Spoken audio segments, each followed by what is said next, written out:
Tavra tartım bana topuldu, arbatından amatlarım büküldü, ey büküldü.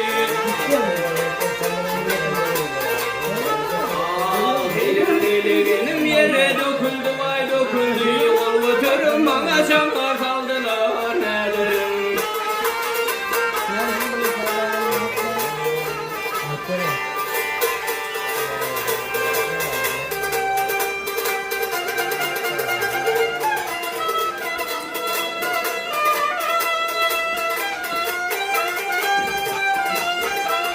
Ey yar onu vurup çıksa durdum yerimden gel yerimden. Ay aman aman aman aman yerimden fitnen nedir haber ver halimden gele.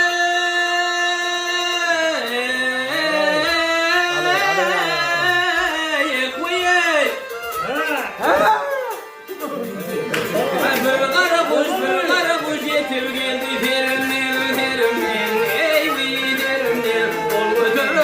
Çanga saldılar nederim.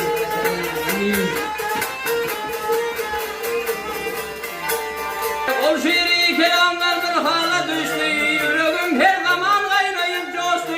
Tağı toldan leşker gelip yetişti. Özlaşıma kaldım yaman hallar ey vey ey nederim yandım ey.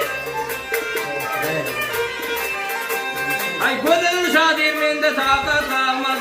Anı görüm bende rahat olmadı, olmadı, ey olmadı.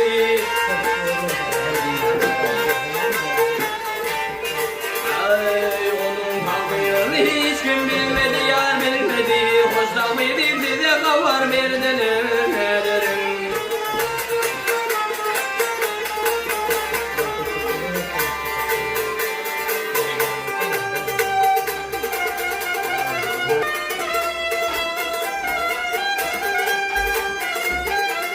Ey yar onun tabirini hiç kim bilmedi ya bilmedi. Hoşta mıydı size haber gele.